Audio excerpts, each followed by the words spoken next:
तो सुबह के 7 बजने वाले हैं। आप देख रहे हैं खबर गर्मा गर्म। मैं हूं नीलू। करते हैं खबरों की शुरुआत। तो इस वक्त खबर आ रही है दिल्ली एनसीआर में भूकंप के झटके महसूस किए गए हैं। नोएडा, गाजियाबाद में भूकंप के झटके महसूस किए गए हैं। गुरुग्राम और फरीदाबाद में भी ये झटके महसूस किए गए। रिक्टर पैमाने पर भूकंप की तीव्रता 4.2 मापी गई है। राजस्थान के अलवर में एपी सेंटर बताया जा रहा है, जहां पर भूकंप का केंद्र है। तो इस वक्त की बड़ी खबर, दिल्ली एनसीआर में भूकंप के झटके, नोएडा, गाजियाबाद में भूकंप के झटके महसूस किए गए हैं। इसके अलावा गुरुग्राम और फरीदाबाद में भी लोगों ने इस झटके को महसूस किया। रिक्टर पैमाने पर भूकंप की तीव्रता 4.2 बताई जा रही है। वहीं राजस्थान के अलवर में इसका केंद्र बताया जा रहा है। और लखनऊ से बड़ी खबर है। यहां पर विधान परिषद सदस्य आज लेंगे शपथ। 12 बजे होगा सदस्यों को शपथ ग्रहण का कार्यक्रम में सीएम योगी लेंगे हिस्सा। तो 12 बजे सदस्यों को शपथ दिलाई जाएगी। आज विधान परिषद सदस्य शपथ लेने वाले हैं। 12 बजे का कार्यक्रम है। 12 बजे सदस्यों का शपथ ग्रहण होगा। कार्यक्रम में सीएम योगी भी हिस्सा लेंगे।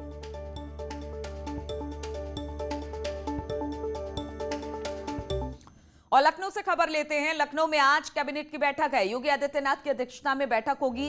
बैठक में पंचायत चुनाव पर मंथन होगा। इसके अलावा मंत्रियों के विभागों के कामकाज की समीक्षा की जाएगी। साथ ही साथ कृषि कानूनों के भ्रम को दूर करने पर भी बातचीत होगी। सीएम आवास में आज करीब शाम 6 बजे इस बैठक का आयोजन किया गया है। तो आज कैबिनेट की बैठक है। योगी आदित्यनाथ की अध्यक्षता में यह बैठक होने वाली है।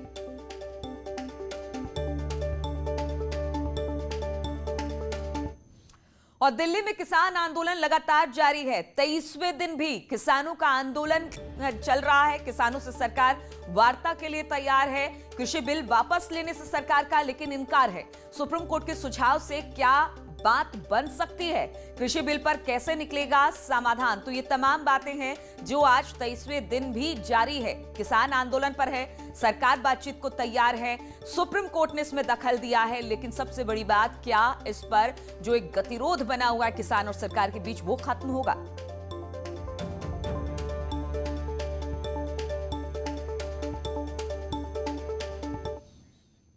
और कृषि कानूनों को लेकर किसानों के चल रहे आंदोलन को लेकर कृषि मंत्री नरेंद्र सिंह तोमर ने किसानों को एक चिट्ठी लिखी है। उन्होंने किसानों से जुड़े अपने दर्द के जरिए किसानों के दर्द को छूने की कोशिश की है और भरोसा दिलाया है कि किसानों के लिए लाए गए तीनों कृषि कानून किसानों के हित में है। कृषि कानूनों के विरोध के बीच केंद्रीय कृषि मंत्री नरेंद्र सिंह तोमर ने देश के किसानों को चिट्ठी लिखी है। 8 पन्ने की चिट्ठी में नरेंद्र सिंह तोमर ने किसानों को 8 आश्वासन दिए हैं। उन्होंने कहा है कि सरकार एमएसपी पर लिखित में आश्वासन देने को तैयार है। उन्होंने एक बार फिर साफ किया कि एमएसपी जारी है और जारी रहेगी। कृषि मंत्री ने यह भी कहा कि राजनीति के लिए कुछ लोग झूठ फैला रहे हैं। तोमर की चिट्ठी में लिखा है कि कई किसान संगठनों ने कृषि कानून का स्वागत किया। कृषि मंत्री होने के नाते भ्रम दूर करना मेरा फर्ज। नए कानून के बाद एमएसपी पर सरकारी खरीद के बने रिकॉर्ड्स। कुछ किसान एमएसपी खत्म होने का भ्रम फैला रहे हैं। राजनीतिक स्वार्थ से प्रेरित है झूठ। कांग्रेस, आम आदमी पार्टी और अकाली दल भ्रम फैला रहे। किसानों से सरकार पर भरोसा करने की अपील। ये सुधार कृषि में नए अध्याय की नींव रखेंगे। किसानों की जमीन पर कोई खतरा नहीं। एग्रीमेंट फसलों के लिए, जमीन के लिए नहीं। किसानों को तय समय पर होगा भुगतान नहीं होने पर जुर्माना लगेगा। किसान जब चाहे एग्रीमेंट खत्म कर सकते हैं। इस चिट्ठी के सामने आने के बाद प्रधानमंत्री मोदी ने ट्वीट भी किया है। उन्होंने लिखा कि कृषि मंत्री नरेंद्र तोमर जी ने किसान भाई बहनों को पत्र लिखकर अपनी भावनाएं प्रकट की है। एक विनम्र संवाद करने का प्रयास किया है। सभी अन्नदाताओं से मेरा आग्रह है कि वो इसे जरूर पढ़ें। देशवासियों से भी आग्रह है कि वो इसे ज्यादा से ज्यादा लोगों तक पहुंचाए। तो प्रधानमंत्री मोदी का एक ट्वीट नरेंद्र सिंह तोमर की इस चिट्ठी के बाद।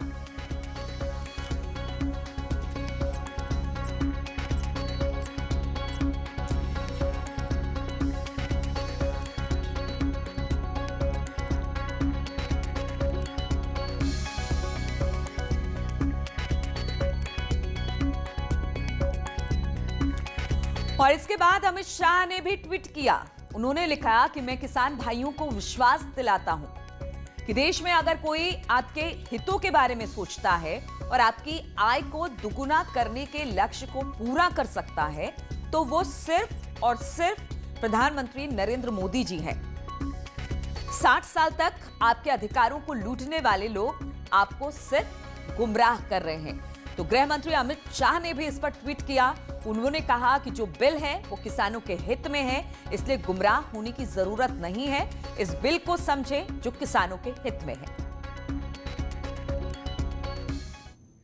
और सरकार लगातार कृषि कानूनों को लोगों के बीच लेकर जा रही है, लेकिन किसानों के साथ सरकार की बात नहीं बन पा रही है। सरकार ने भी साफ कर दिया कि किसी भी हाल में कृषि कानूनों को वापस नहीं लिया जाएगा। ऐसे में किसानों के साथ चल रही वार्ता भी रुक गई और किसान कृषि कानूनों को वापस लेने की मांग पर अड़ गए। ऐसे में बीजेपी ने कृषि कानूनों के बारे में जनता के बीच जाकर जानकारी दे रही है। इसी सिलसिले में आज प्रधानमंत्री मोदी भी आगे बढ़ाएंगे।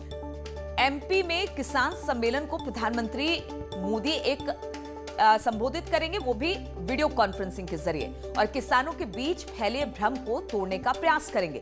इस भाषण का प्रसारण 23,000 ग्राम पंचायतों में किया जाना है।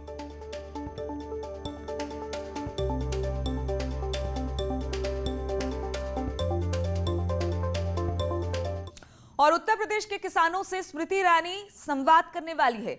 स्मृति ईरानी भ्रमजाल तोड़ने का प्रयास करेंगी। 10 जिलों के किसानों से मेरठ में सीधी स्मृति ईरानी की बातचीत होगी। आगरा में कृष्णपाल गुर्जर किसानों से बातचीत करेंगे। किसान सम्मेलन में दोनों केंद्रीय मंत्री हिस्सा लेंगे और उन्हें समझाने की कोशिश करेंगे कि ये बिल किसान के हित में है।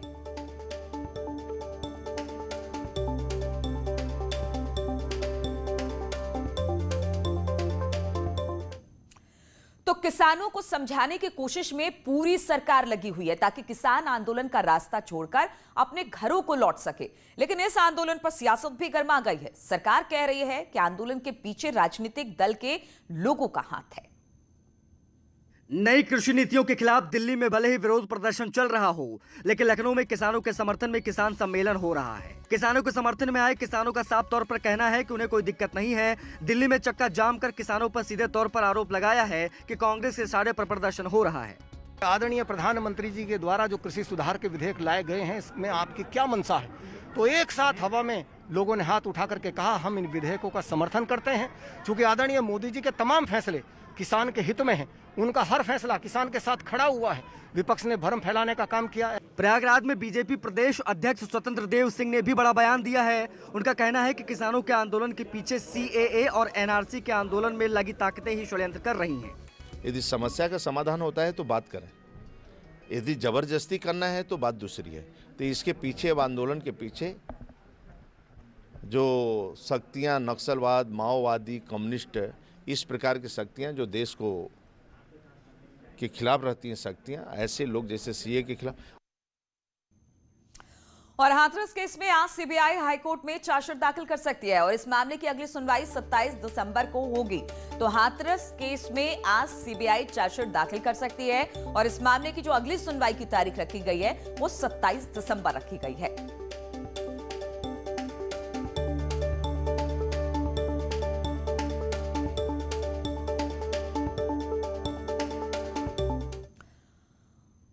और खबर फतेहपुर से, जहां पर रणमस्तपुर गांव में सरकारी पैसों के गबन की शिकायत पर डीएम ने कड़ी कार्रवाई की है।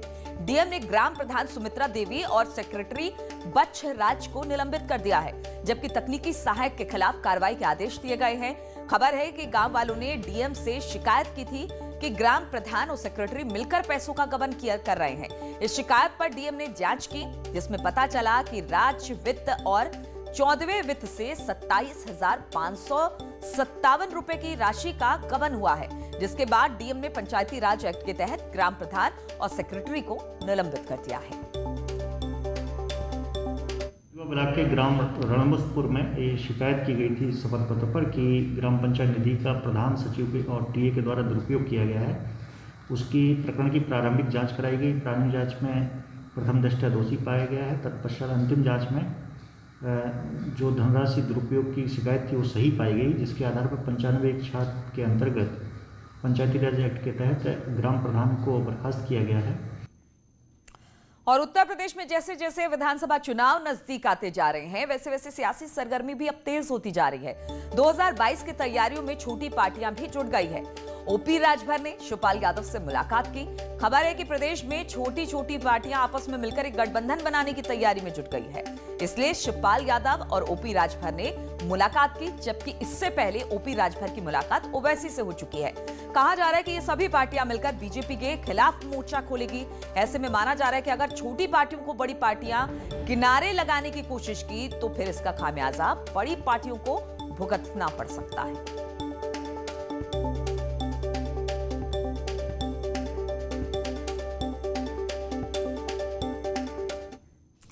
और फतेहपुर में पिछले 4 दिन से एक घर में आग लगी हुई है, लेकिन उस आग के लगने के पीछे की वजह कोई नहीं समझ पा रहा है।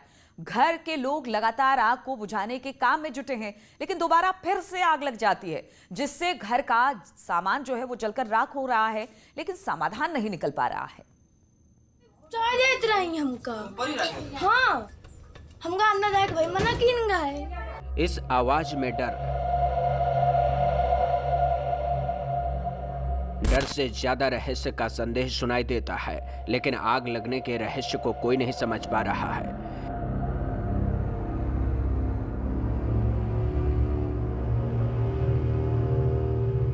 कि घर के अंदर लग रही आग के पीछे कौन सा रहस्य है, ऐसा कौन सा माजरा है जिसे लोग देख नहीं पा रहे, लेकिन उस जादू के होने के बाद रहस्य का रिजल्ट हर किसी के सामने आ जाता है। इस व्यवधान का समाधान भी किसी को नहीं मिल पा रहा है।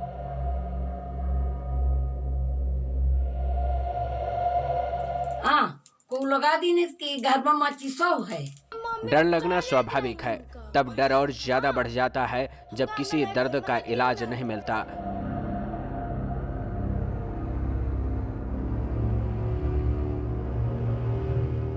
डर के साथ रहस्य का आंखों देखा हाल देखकर हर कोई परेशान है। परिवार समाधान चाहता है, लेकिन सवाल है कि समाधान किस बात का, जब रहस्य के पीछे की वजह ही साफ नहीं हो पा रही है। आग लग रही है, बुझाने पर बुझ जाती है, लेकिन फिर दूसरी जगह लग जाती है। यहाँ की शांति नहीं हो रही, सभी गांव के लोग बुझा रहे हैं और उसके बाद आग बुझ जाती है और तुरंत फिर लग जाती है।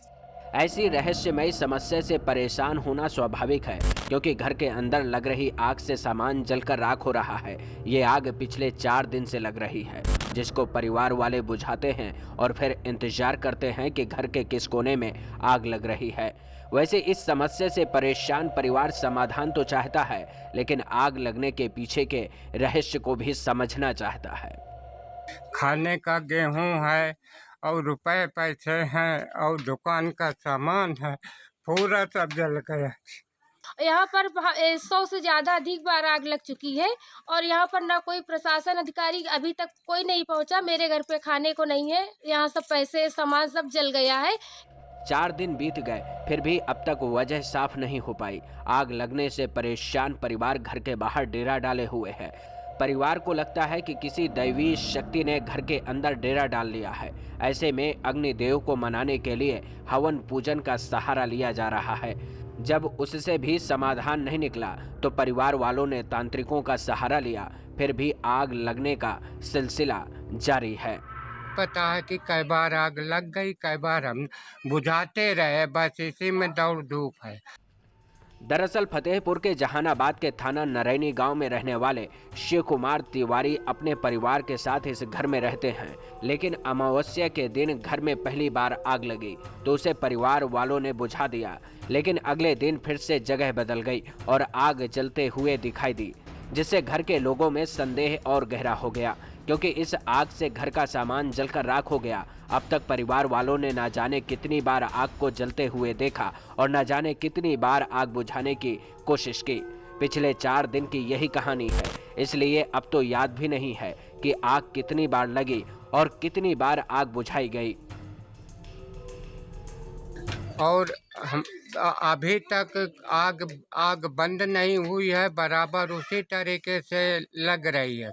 वैसे परिवार लगातार समाधान निकालने के लिए हर किसी का सहारा ले रहा है। आते जाते जो लोग इस रहस्य से निपटने का तरीका बता रहे हैं उसे परिवार आजमा रहा है, लेकिन आग लगने के पीछे की वजह कोई नहीं बता पा रहा। ऐसा लग रहा है जैसे किसी दैवीय शक्ति ने डेरा डाल लिया हो, जिसका तोड़ किसी के पास ना हो। फतेहपुर से न्यूज़ 18 के लिए धारा सिंह की रिपोर्ट। ब्रेक के बाद झांसी से खबर लेते हैं। यहां पर गुरसराय थाना क्षेत्र में एक अनियंत्रित कार ने 2 बाइकों को टक्कर मार दी, जिसमें 4 लोगों की दर्दनाक मौत हो गई है, जबकि एक युवक गंभीर रूप से घायल हो गया, जिसे झांसी के मेडिकल कॉलेज में रेफर करा दिया गया है।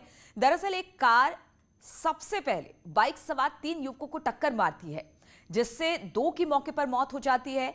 इस हादसे के बाद भी कार पर ड्राइवर का नियंत्रण नहीं रह पाता है, जिससे आगे चलकर एक और बाइक सवार 2 लोगों को टक्कर मार दी। इसमें एक की मौत हो जाती है और फिर कार लेकर ड्राइवर एक खाई में गिर जाता है, जिसको रेस्क्यू कर पुलिस अस्पताल में भर्ती कराती है, लेकिन इलाज के दौरान मौत हो जाती है।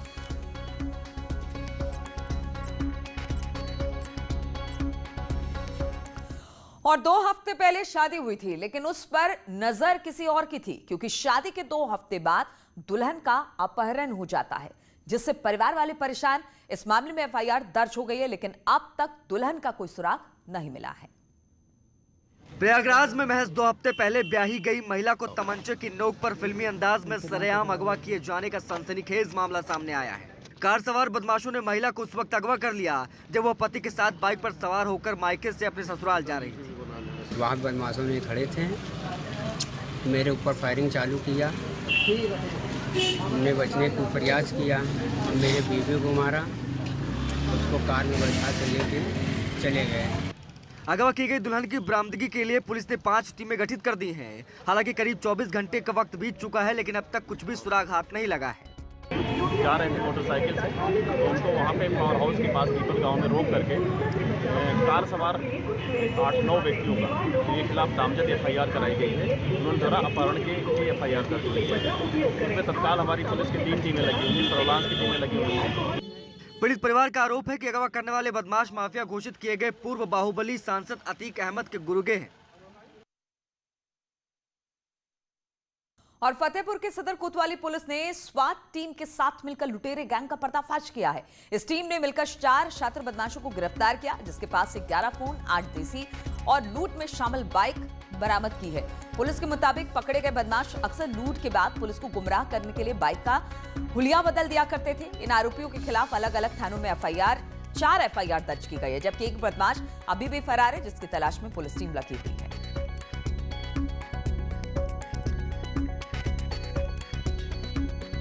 तो इन तमाम खबरों के साथ इस बुलेटिन में फिलहाल इतना ही। आगे देखिए उत्तराखंड की खबरें।